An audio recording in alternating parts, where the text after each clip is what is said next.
I appreciate everyone rocking with me as we explore the mysteries of what lies beneath our feet. Well, we will conclude with part 4, the rebellion, the vanishings, and the return of the subterranean kings.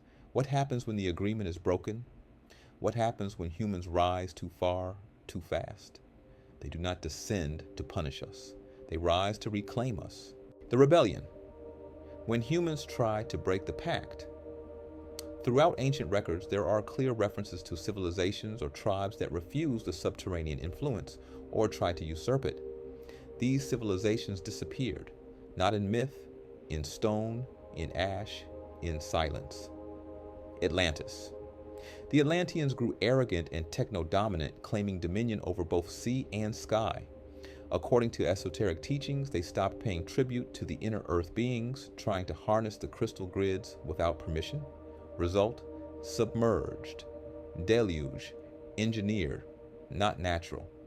The punishment was precise. Lemuria, or Mu, was said to be the last civilization in open alliance with the Patala realms.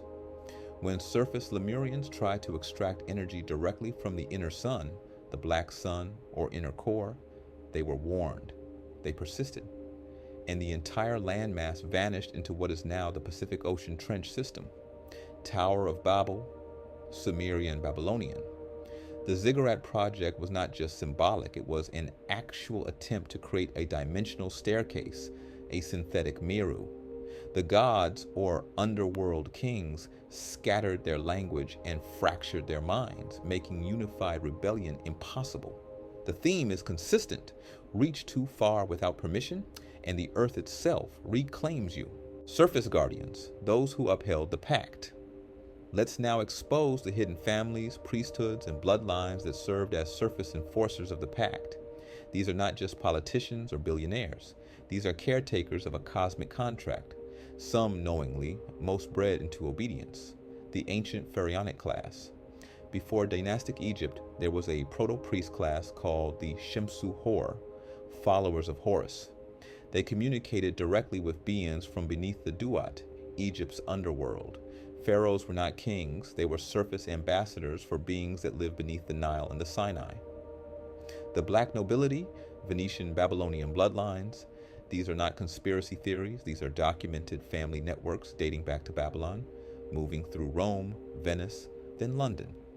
They worshipped serpentine deities, engaged in ritual cave initiations, and handled deep trade with entities from beneath the earth.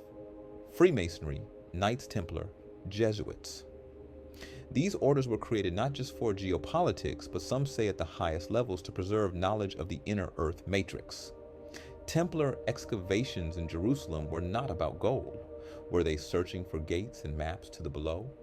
Freemasonic architecture is aligned to geomantic currents, which many seem to be more originating from deep beneath the surface, not above. Modern earth changes, the signs of their return. Let's talk present day. They are rising again and the earth is making way. Increased volcanic activity in sacred mountains. Many ancient cultures sealed off gates with stone and fire. Volcanoes. Current eruptions are happening at spiritually significant ranges. Popocatépetl, Mexico, Etna, Sicily, Mount Erebus, Antarctica. These are not random geological events. These are cleansing cycles, clearing paths for movement.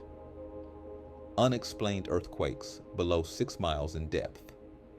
Over 70% of recent tremors occur between 3 miles and 7 miles deep, right within the realm described in ancient texts as Padala's upper threshold. Scientists claim plate movement, but the frequency and symmetry suggest structural adjustments like opening vaults.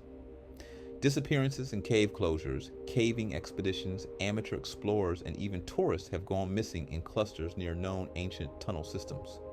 U.S. national parks, especially around the Grand Canyon, have restricted entire cave systems, citing safety with no further explanation.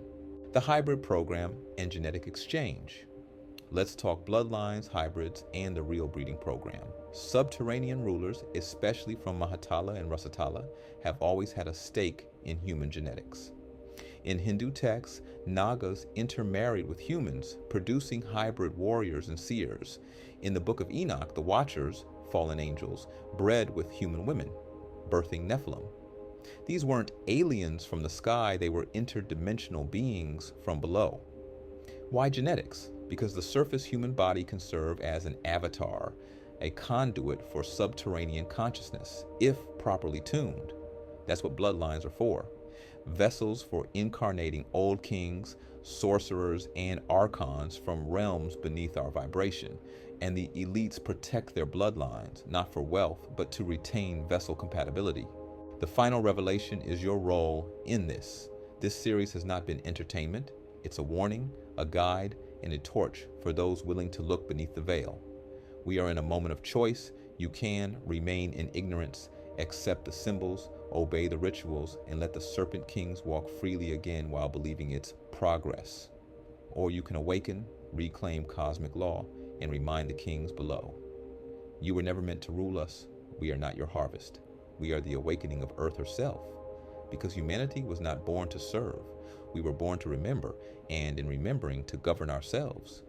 If you felt a stirring, if you recognized truths buried in your bones, then this message was for you. This is Tony Vortex. Until next time, remember who you are and what lies beneath.